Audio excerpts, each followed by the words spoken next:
This movie is, it's nuts. All right, so I just saw Get Out, and this is a movie I've been waiting a while to see. It's been a few months. I really wanted to see this. What really caught my eye of why I wanted to see this is because it's done by Jordan Peele, and the trailer caught my attention too, but when I saw that he directed this, I was like, what can he bring to the table? Not that he's a comedian, I don't underestimate him. It's just we've never seen anything that he's done before besides Key and Peele. He just did Keanu, which was a movie about a cat that got stolen. So I was really skeptical about what this movie can bring to the table. It looked really good though. So I just saw it, and in a quick response, I could say it blew me away. It's not what I thought. And I try to stay as far away as this movie as possible as reviews or any. I mean, of course, I heard in the news that it scored 100% of Rotten Tomatoes.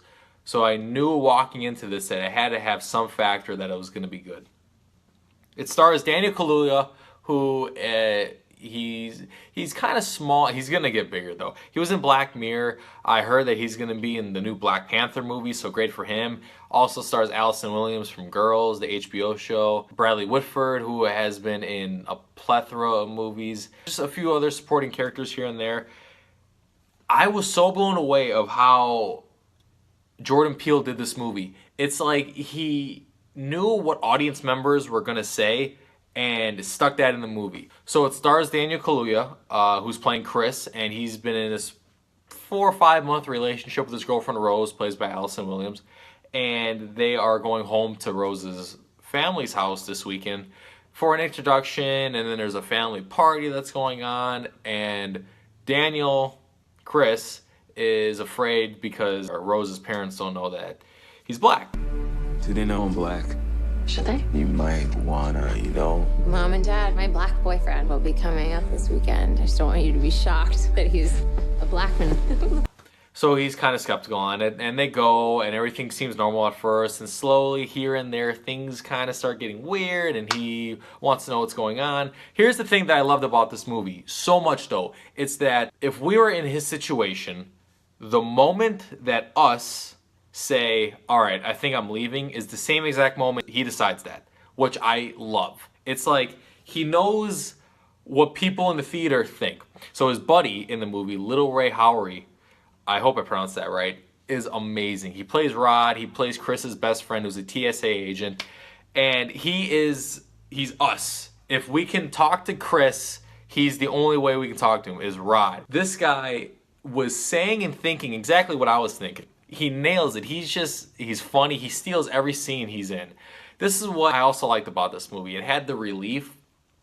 Most horror movies, they might add 1 or 2 lines, but it's such a movie that makes you feel like if something could happen, not towards the third final act of the movie, but a situation that it feels real. The acting felt real, and Rod's character felt real. Jordan Peele did such a good directing job on this. The way he set up shots, and I know this is definitely a movie you're going to have to watch twice. Thinking back on it after I watched it, I was like, oh, wait a second. This happened, but it kind of was, something I was going to show for later. And he dropped Easter eggs, and I know he did because, after thinking about it, I knew, I have to watch it again. That's it. I just have to watch it again. Great movie, a lot of twists and turns, the music choice. His soundtrack in this movie, the music is amazing. Just how it emphasizes the situation. I mean, that's what music's for, but this music really nails it, and it just makes you get into it so much more. Oh, a little bit of Childish Gambino. That's not really a spoiler. He's in the movie a little bit. Not him, but his music, Redbone, which I love that song. I heard that in the song or the movie, and I was just like, oh, let's get it. He didn't rely on a lot of jump scares. There might have been 1 or 2, and it wasn't anything big. And if you saw the trailer, you probably already know what they are. The atmosphere is just so creepy, and you know that he knows that something's up, and that's why you love this character. You're really rooting for him to just survive out of this situation. But this movie really makes Chris, the focal point, and you're really rooting for this guy. And it's a movie that rewards the audience to the point where it definitely rewards the audience. He he does certain things in the movie where we're just like, all right, you're definitely rooting for this guy. Like, you're standing up, you're on the edge of your seat, like, let's go. What do you got, dude? And you know, he really performs. There's a scene in this movie that you can see in the trailer where he's just sitting there in his chair, eyes wide open, and he can just start crying. And it's so emotional, and you really feel for him of how, just like I said, how real it feels. Overall, it was a great experience. It was a great ride. Like I said, not too many jump scares. It's more psychological. It's a psychological thriller. It's not just, you know, a horror movie that's throwing stuff at you and loud noises. And yeah, I mean, it happens once or twice, but that's not the focal point of the movie.